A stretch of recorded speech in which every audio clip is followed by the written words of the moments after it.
D'autant qu'on a Samuel qui est avec nous et qui est précisément gérant d'une entreprise. Non, pas d'une assurance. D'une entreprise qui fait des vélis.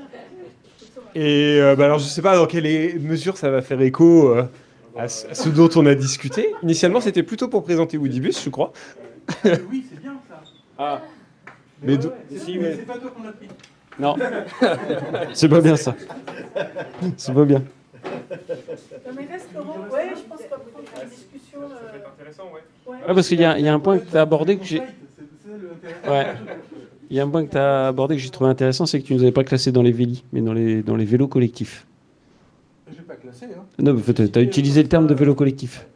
Et effectivement, on est sur du vélo collectif. Donc l'entreprise Humbird, on est basé à Chantenay, on est au bout là-bas, là, au pied du pont de Cheviré.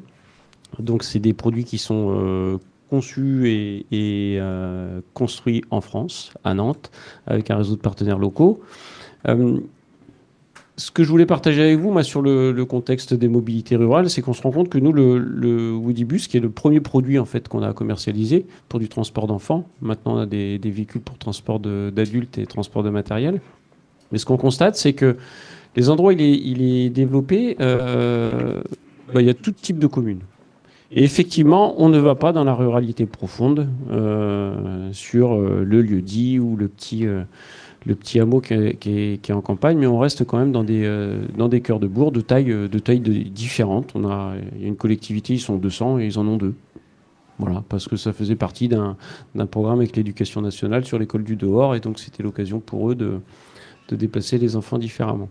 Mais ce qu'on constate surtout, nous, c'est que, et ça c'est le directeur régional de Transdev en Aglo-Seine qui exploite des Woodybus, il les a intégrés dans sa flotte de véhicules, et il nous disait, en fait, votre véhicule, c'est surtout un outil pédagogique.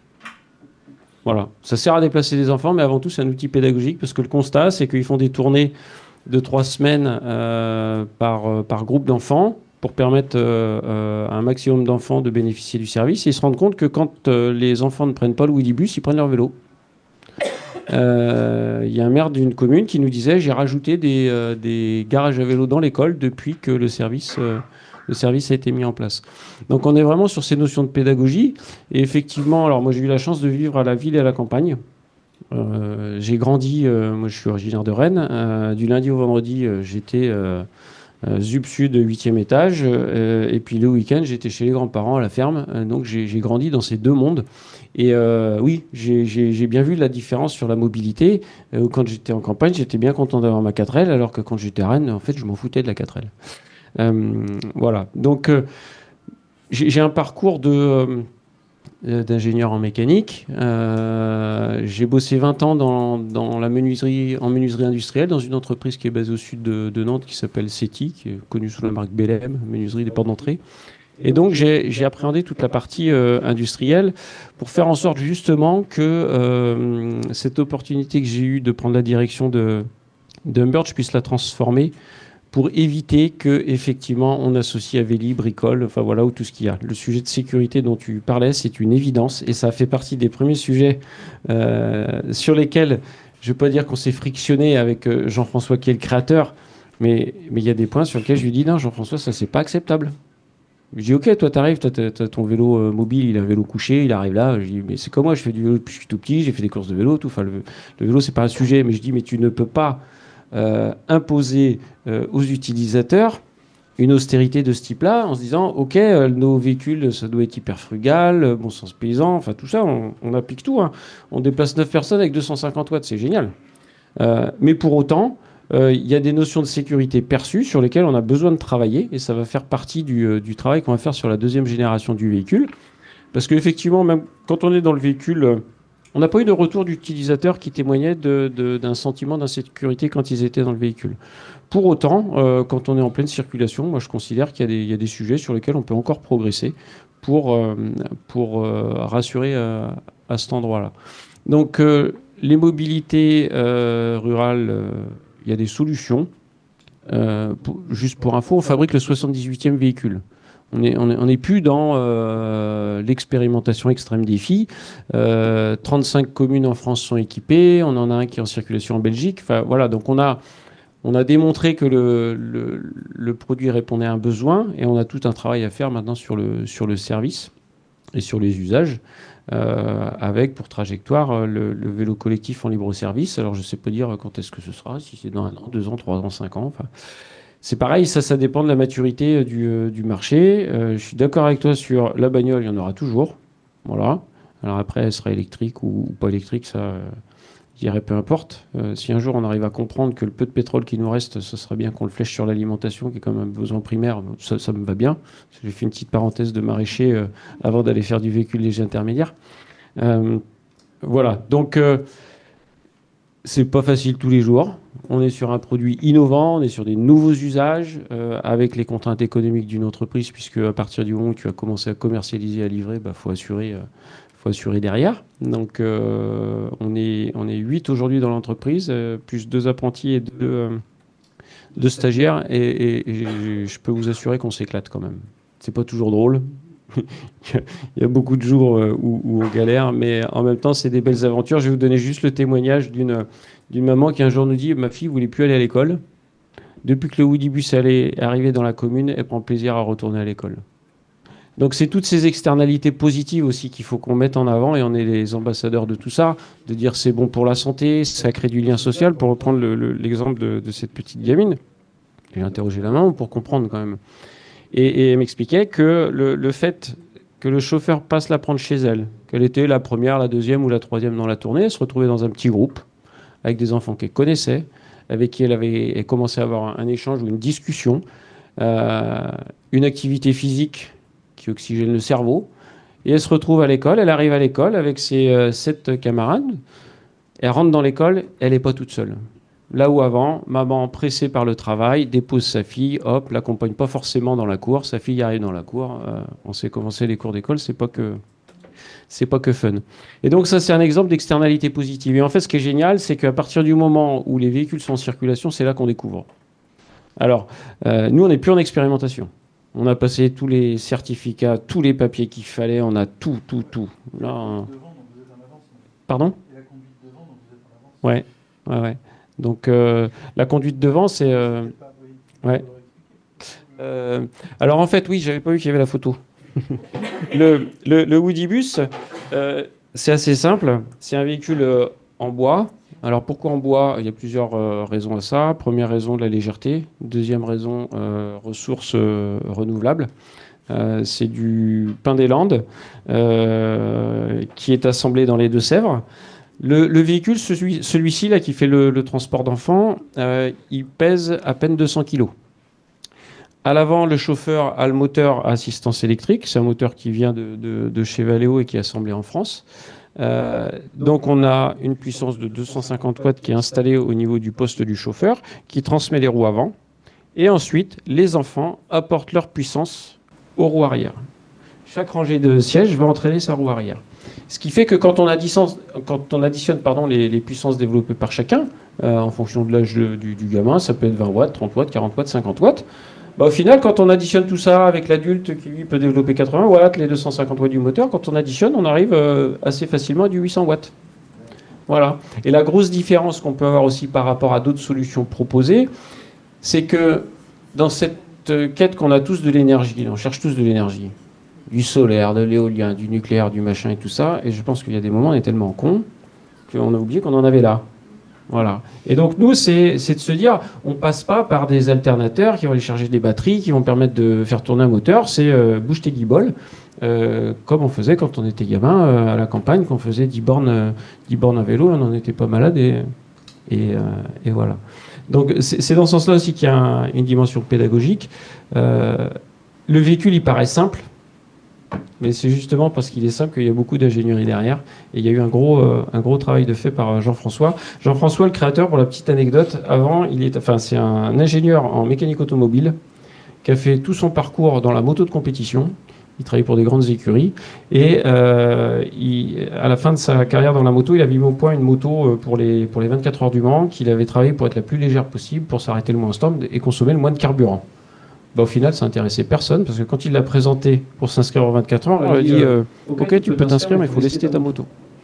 Bon, ok, donc là il s'est dit ok, l'industrie du pétrole a encore sévi. Donc je lâche l'affaire. Et il avait mis en place le Pédibus dans sa commune. Et il a fait le lien entre Pédibus et puis ce qu'il savait faire sur des objets à 2 roues puis 4 roues. Et il a créé ce véhicule. Voilà. Et donc le conducteur à l'avant? Le conducteur, en fait, le principe. C'est en termes de réglementation, moi je sais. Oui. Ce que j'avais compris, c'est que, alors je ne sais pas si elle est passée ou pas depuis. La réglementation qui allait imposer sur ces véhicules-là Hmm. que la conduite est. Alors, je ne sais pas si la conduite d'ailleurs ou le moteur soit à l'avant, ou en tout cas que les passagers ne soient pas devant. Alors, les normes sont en train d'évoluer. C'est ça. Euh, Vous êtes les seuls à être comme ça, je ouais. crois. Parce qu'aujourd'hui, si on prend les vélos cargo, les gamins, c'est des pare-buffles. Ou des airbags, je ne sais pas comment on appelle ça. Et effectivement, là, nous, le chauffeur est devant. Et le principe, c'est le chauffeur, il Je vais pas part. retenir cette phrase. Non, c'est enregistré.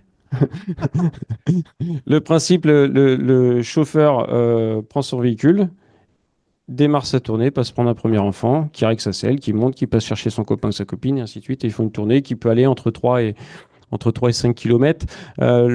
Là où on a un très bon retour d'expérience, c'est donc l'Aglo-Seine-Eure, la commune de Louviers et les communes alentours, où la Transdev gère la flotte de véhicules, il gère les chauffeurs, il gère les tournées, il gère la maintenance des véhicules. On a démarré avec 3 véhicules et maintenant il y en a une dizaine. Sur 2 ans et demi, ils ont fait 22 000 km et un équivalent de 43 000 enfants transportés. Donc ça fonctionne. Et Transdev nous disait l'intérêt qu'on trouve à ce véhicule, 1, le volet pédagogique par rapport aux mobilités douces. 2, ça leur permet d'éviter des extensions de tournée avec des grands cars sur certaines poches qui sont un peu creuses. Et donc, ils arrivent à couvrir des poches creuses avec ce genre de véhicule. Et puis, l'autre opportunité qu'ils ont identifiée, c'est que certains chauffeurs de Woodybus étaient intéressés pour passer leur permis car, et là où ils ont parfois des difficultés à trouver des chauffeurs de car, ils avaient des chauffeurs de Woodybus qui devenaient aussi chauffeurs de car et qui étaient en capacité de faire les deux. Donc voilà. Et si vous souhaitez venir visiter l'usine, on en a parlé ce matin, ce sera avec grand plaisir en fait. Je dirais on est friand du partage parce que c'est à plusieurs qu'on va y arriver. Là, aujourd'hui, on est les seuls à commercialiser ce type de véhicule. Il y a deux autres solutions existantes qui attendent leur homologation parce que des puissances moteurs beaucoup plus importantes et des gabarits complètement différents. Voilà. Donc, mais ça ne demande qu'à se développer avec en perspective le vélo collectif en libre service. Voilà. Alors, celui qui est dans l'Agora, c'est une autre version. En fait, on copie, nous, les principes de l'automobile. En fait, l'automobile, ça a assez bien marché, je crois. Et donc, nous, on va être sur le même format, c'est-à-dire qu'on a un plateau, une plateforme, sur laquelle on va pouvoir aménager différents types de véhicules. Donc, celui qui est en bas, on a enlevé les rangées de sièges et on a une benne pour transporter du matériel. On en a un qui va partir sur un des sites d'Airbus là dans quelques semaines, où il nous avait demandé une version chauffeur, 2 places, et puis un moyen de stockage pour aller faire le ménage sur les avions en cours de production. Donc on a aussi cette capacité, de par le matériau, de fabriquer des véhicules à la demande. On s'adapte à la demande. Ouais.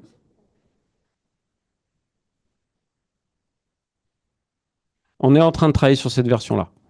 Pour l'instant, le modèle est orienté à l'achat et on est en train de travailler effectivement sur la modularité pour faire en sorte que le véhicule soit transformable et qu'il ait le meilleur taux d'utilisation.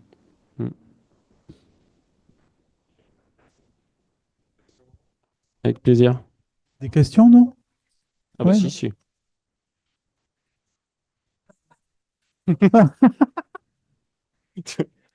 2 minutes.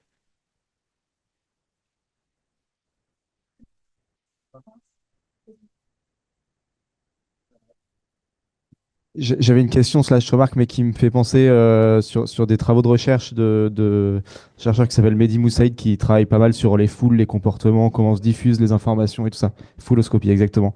Et je me souviens d'une distinction qu'il fait, alors je n'ai plus les termes qu'il utilise, mais en gros, les changements simples, les changements complexes, les diffusions d'idées qui passent par, effectivement, il y a un peu dans les fonctionnements de sociaux, on a tous des cercles qui sont des communautés un peu fermées, puis il y a des personnes qui font un peu le lien entre ces différentes communautés, un peu des hubs d'information, comme dans tous les réseaux, on a des hubs de ferroviaires et autres.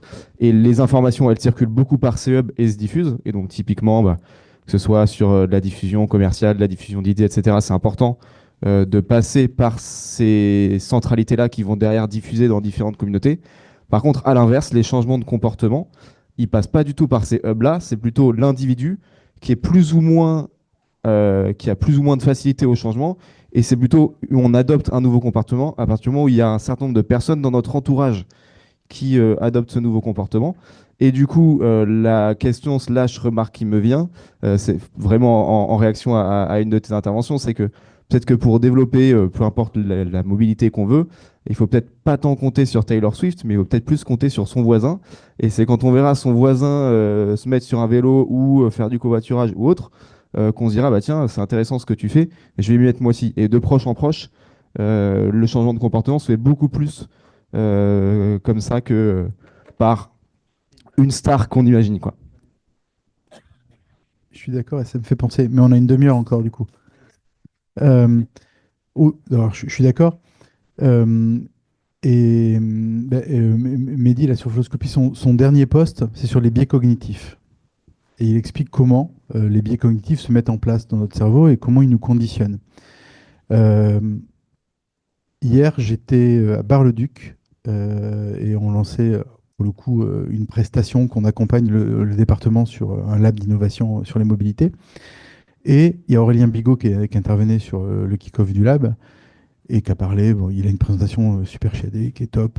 J'aime beaucoup ce que fait Aurélien. Et sur le véhicule électrique, machin et tout ça. Et bien évidemment, pardon, mais en plus c'est enregistré, mais il faut que je fasse attention à ce que je dis en fait.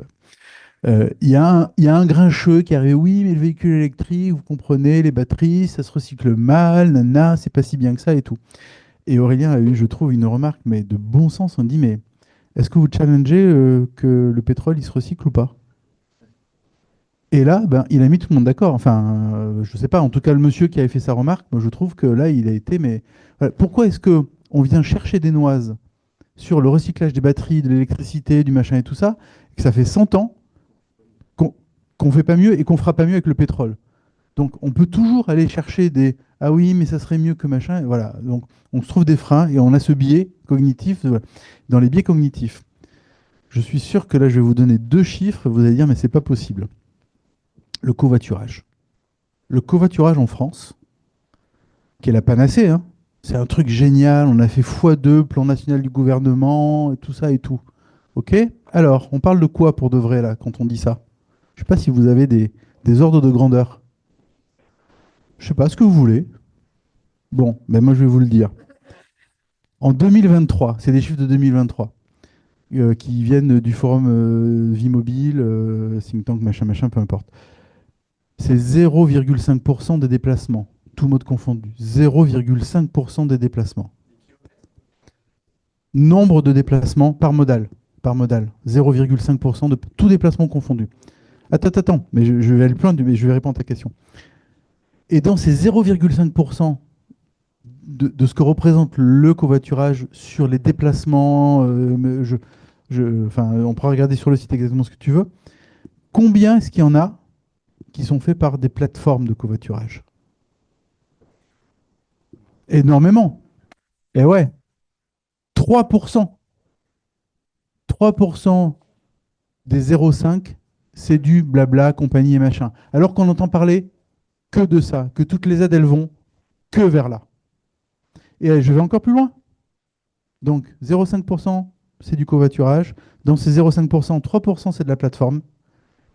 Et en kilomètres parcourus, tout confondu, tout déplacement, personne, de voyageurs, de transport de personnes, le covoiturage représente en France en 2023 0,04% des kilomètres parcourus. Tu vois, là, il y a un gros biais, moi je trouve. On n'arrête pas de nous dire le covoiturage, c'est la panacée, c'est génial, ça se développe pour faire x2, x10.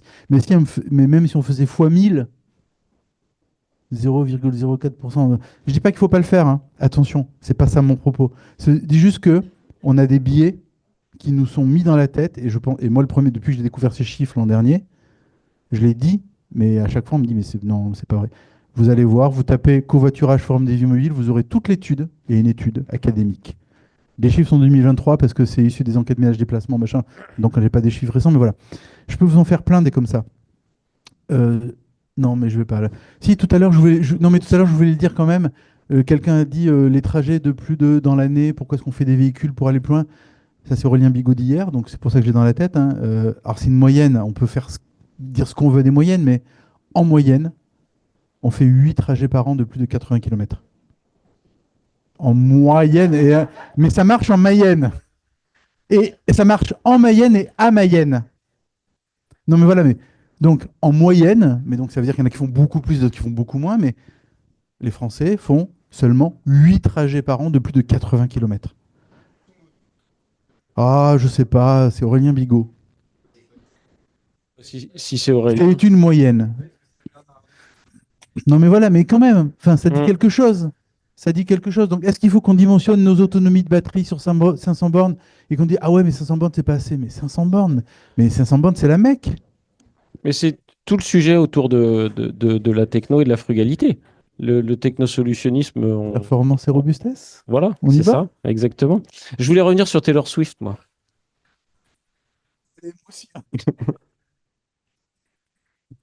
Non, blague à part. Blague à part, nous, ce qu'on constate, c'est que les meilleurs influenceurs, en fait, ce sont les enfants. Enfin, nous, le constat qu'on fait, c'est que les meilleurs influenceurs, c'est pas Taylor Swift, c'est les enfants. Parce que qu'est-ce qui se passe quand le service est mis en place dans une collectivité? Ça permet aux parents de changer de mode de transport. Quelqu'un vient prendre leurs enfants à la maison, donc ils n'ont plus l'obligation de prendre la voiture pour la tourner, parce qu'une fois qu'ils ont déposé les enfants, ils ne ramènent pas la voiture à la maison, ils continuent. Et là, le constat qui a été fait, c'est que très régulièrement, ça permet aux parents soit d'aller au boulot à vélo, soit d'aller en train. Et deuxième point, là, c'est plus une question, parce que je pense qu'il y a beaucoup de réfléchisseurs là. On regarde toujours la mobilité sous le prisme technique, matériel et tout ça. Mais est-ce que la mobilité, c'est pas un problème de société où on a appauvri complètement le milieu rural du travail et donc du coup, on doit se déplacer pour aller travailler? Et si on revient à ce qui me tient à cœur sur le besoin primaire de manger, il y a peut-être un moment où on sera un peu moins con et puis on se dira, et si on retournait dans les champs? Et moi, je l'ai vécu pendant 4 ans, j'ai été maraîcher bio. Alors j'ai vécu l'ingratitude de la société pour ce métier-là. C'est assez frustrant. J'y reviendrai d'une autre manière, certainement, sur cette partie-là. Mais pour moi, il y a une vraie coopération à travailler entre l'urbain et le rural sur mais retournons tous un petit peu au champ de temps en temps. Tout simplement, allons mettre les mains dans la terre plutôt que de se lobotomiser la tête et d'être en constipation mentale permanente avec tout notre digital. Voilà. Donc, on peut travailler la mobilité, mais je pense qu'il n'y a pas que ça, en fait. Si. Pardon? Bah non. Bah, si t'as pas de carburant, tu peux pas pédaler. On va finir tous le ventre complètement vide dans des bagnoles autonomes. C'est génial. Bon, nous, on a fait le choix de se déplacer dans la joie et la bonne humeur à plusieurs en pédalant pour faire en sorte que si tu te sens pas à l'aise sur un vélo, bah, tu peux quand même pédaler parce qu'il y a un chauffeur qui pédale. Et l'idée, c'est de se dire, pour pratiquer le vélo sur Nantes, je me rends compte que faut être un peu aguerri en vélo quand même pour circuler sur Nantes, hein. Et pourtant, j'en ai fait des bornes, hein, j'en ai pris des gamelles, hein. Et je me dis que quand tu es adulte, si t'as pas fait beaucoup de vélo, si t'as pas eu cette chance-là, tu t'y reprends 2 fois avant de sortir ton vélo, quoi. Donc peut-être qu'on a besoin de travailler sur cet accompagnement à recouvrir à la vélocité et puis prendre du plaisir parce que ça fait juste du bien en fait d'avoir le cerveau un peu oxygéné le matin et le soir. Voilà.